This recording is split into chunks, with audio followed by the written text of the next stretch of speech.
Time now for the Daily Answer, sponsored by Salem Surround on The Answer Now TV. All right, MSNBC is getting worried that this shutdown is not having its intended effect for Democrats. Not that we didn't already know that, not that the polls haven't already suggested but yesterday you can sense that the walls are starting to close in here. Number 73. Yeah, I mean, this is a very dramatic call from that union of federal employees representing hundreds of thousands with a statement today saying, among other things, that it's time for our leaders to start focusing on how to solve problems for the American people rather than on who is going to get the blame for a shutdown that Americans dislike. Because when the folks who serve this country are standing in line for food banks after missing a second paycheck because of this shutdown, they aren't looking for partisan spin. They're looking for wages that they earned. They go on to essentially say that Congress needs to pass, in their view, a clean CR.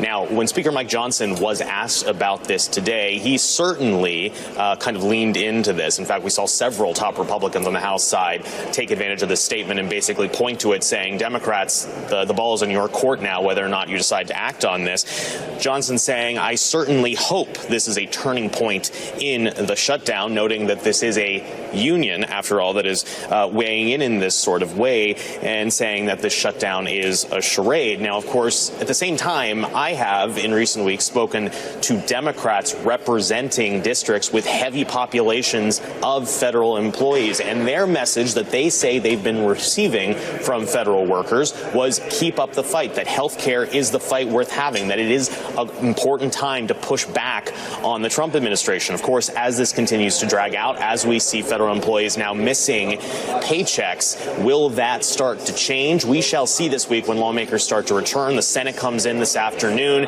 They're expected at some point this week to vote again on that CR to reopen the government. And members of the House Democratic Caucus are going to be here as well, so we'll be polling them too. Okay, well, somebody's not telling the truth then. That guy's summary over there at MSNBC is Democrat blue districts with a heavy presence of federal government workers are saying, hey, keep up the fight, keep the government closed. Well, the president of the American Federation of Government Employees just said yesterday, reopen the thing, pass a clean spending bill. So I don't think that's true. I think they'd love for it to be true. I think they, in concept, the whole no kings and the people in the streets and fight for the Affordable Care Act, which, of course, is not affordable. I find it amazing that Democrats are in a place where they're admitting out loud that if we don't continue to subsidize Obamacare, Affordable Care Act, it basically becomes completely unaffordable. It's literally called the ACA. The Affordable Care Act, and they're saying if we don't subsidize it, it will become unaffordable. Here to talk about it, Jim Paff, president of the Conservative Caucus, theconservativecaucus.org. He's at Jim Paff. That's P-F-A-F-F on X. Jim, this is, I mean, I can't know. I can't predict. I have no idea. I've seen different polls and who blames whom and all of that. But is this the worst messaging you've ever seen from Democrats, who typically are very on message and Republicans typically are not? But I feel like Democrats have boxed themselves in here. They're fighting to save something that they're basically admitting needs saved and can't stand on its own, which was always a lie, that thing called the Affordable Care Act. Good morning. Yeah, you're absolutely right. And they have boxed themselves into a corner. And think about it for a minute. The things that they're arguing for is a health insurance bill that failed miserably against what they said it would do. And they're fighting for federal employees, somewhere slightly less than 100% of whom are Democrats. It's just... What's really funny about that, as a former federal employee, I worked on Capitol Hill. I was under pretty much the same program that federal employees are in general. And I can tell you, these folks are going to be fine. They live like kings. I mean, anyone that's come to the Washington, D.C. area and driven around Alexandria or Arlington or even Loudoun County knows that federal employees are doing fantastic. They're two-family homes or two people work for the government, making $300,000 a year each, maybe $200,000 a year each. Stop crybabying me. But it's, and I don't want to hear anything from the American Federation of Government Employees union leader, who is totally promoting Democrat ideas to protect the Democrat bureaucrats who are working against Republicans and normal people in the United States every single day to take our freedoms away from us. Make me a bed of tears, I guess. What does it tell you, though, that guy came out yesterday and said, pass a clean CR? That's the language of Republicans. Now, he's not by name calling out the Democrats. All the pilots unions yesterday, same deal, came out and said, pass a clean CR. Again, that's the language of the Republicans. I have never seen union bosses using the language of the Republicans publicly as they are right now. That's remarkable. Well, by the way, even more to the point, it's the language of the House Freedom Caucus, because even Republican leadership, we're all scared of clean CRs back when I was working on Capitol Hill. But yeah, he's using this language for one reason.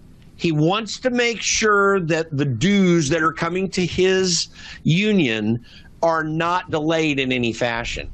Because what's really interesting is every one of these federal employees is going to be just fine. They're going to make money. I have one of the top banks in the country that we carry our banking account with. And when I log into that thing every day, it says at the top, are you a federal employee? We have ways to help. Well, the way they're going to help is they're going to give them a short-term loan, and they know that they're going to pay it back right away. What the union boss is worried about is that those dues don't get collected until those paychecks get processed. So he wants to make sure he has his income. He doesn't care about anyone else. And by the way, the federal the normal taxpayer that has to pay for all this, no one's considering them in the least. I hadn't considered what you just brought up, but I did notice that. I went online to check my bank account the other day, and I noticed right at the top of my bank, federal employee, need some help. I was like, this is like the new thing. Banks now offer, every time the government does anything, private sector banking now offers some kind of, it was very reminiscent of COVID. Like, I'd never seen that before. And now it seems like regularly mainstream banks are offering loans or help or whatever whenever the government hiccups. Anyway, sort of interesting. Let's go to Mike Johnson, who has been, I think, spectacular throughout this, to be perfectly honest. In number 94, talking about negotiating in any way with people like Chuck Schumer. Take a listen to this, Jim. You will improve its quality and you will bring down its cost. All of these are important components of that, and we have a lot of work to do, but it is not a simple thing, and I am not going to go in a back room with Chuck Schumer, like he keeps demanding, with 4 people and make this decision. I will not do it. It's not appropriate. It's not right. It's too complicated for that. We need all the members to have buy-in. We need to have these healthy debates and discussions, but we can't do it while they're shutting the government down to appease the Marxist. That's it. That should be your headline. Now, what I find interesting is, again, the Republican position is let's just keep a clean CR, continue operating as normal, spend the money that we've always been spending, not more, not less, just keep everything running. Was there a strategy in this? We talked last week to Ron Johnson, who said, I wish we were that smart. Was this a happy accident that we found ourselves in a place where we're debating Obamacare, or did Republicans kind of know this was coming? I mean, I know you know inside what's going on Capitol Hill. We've come to a place where we're debating something from, almost 20 years ago that should never have been, by the way. But now we're living the consequences of this mess. So how did we get here? Yeah, the renewal of the Obamacare subsidies, which, let's just remember, these came in because of COVID and because we threw people out of their jobs for a year under the pretense that if we wear masks and put plastic things up everywhere, that we're going to be just fine. But it's been simmering and brewing maybe a little bit. But no, I think it is kind of a little bit of a happy accident. This is the main reason that Democrats are getting put into a corner, is because they don't have very many arguing points to work with. And frankly, your health care and being able to pay for your health care is an argument that if Democrats effectively put out there can have some degree of political effect. The problem is it's not the one that Americans are really worried about. They're worried about immigration and the economy right now. Those are the big things that they care about, and Donald Trump's winning on those. And I think Democrats' messaging really is bad, and it puts light on the fact that they screwed up healthcare, and they can't escape from that problem. You had a couple of Democrats. I'm reading here from Axios. Republicans are flirting with a hardball offer on ending the shutdown, leaning toward keeping pressure on Democrats. Largest federal workers union, as we said, calling to reopen. The latest example yesterday when the largest union for federal workers called on Democrats to immediately pass a clean CR. Another example last week when Senators Ossoff and Warnock joined Republicans to vote for a carve-out on military pay. Significant pain points are coming. U.S. troops, many federal workers will miss a full paycheck this week. SNAP, Critical Food Assistance Program, will run out November 1st. Softening the blow for one group like military personnel, air traffic controllers, or SNAP would reduce the pressure to end the shutdown. So, said another way, are Republicans going to start pointing these very specific things out, like air traffic control? I mean, if people's flights start being delayed, we start seeing crying mothers not getting their SNAP benefits. Will Democrats cave then? Or are Republicans going to feel a pressure they haven't yet? Or where do you think that ends up going? Well, first of all, these are very real issues, the air traffic controller thing. And I mean, kudos to the ones that keep doing the yeoman's work to keep us safe in the skies and to allow the skies to be open to travel. But I think Republicans have typically caved on these issues. Every time I was working on Capitol Hill, they were caving on these issues, scared to death of their shadows.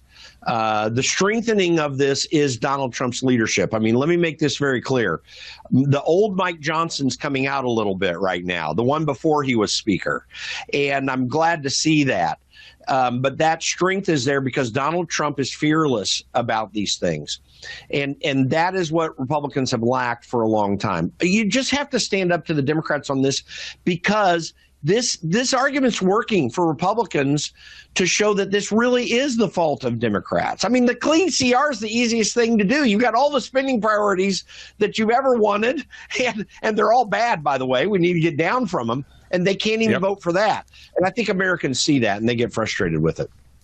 Jim Paff does great work at the Conservative Caucus, theconservativecaucus.org. Follow him on X at Jim P. F-A-F-F on X. Hey, Jim, thanks so much. Good to talk to you again. Thanks, Chris. Good to see you. For full shows, live and on demand, it's Salem News Channel. Stay informed anytime, anywhere with the Salem News Channel and 9:30 a.m. TheAnswer.com. This has been The Daily Answer, sponsored by Salem Surround on The Answer Now TV.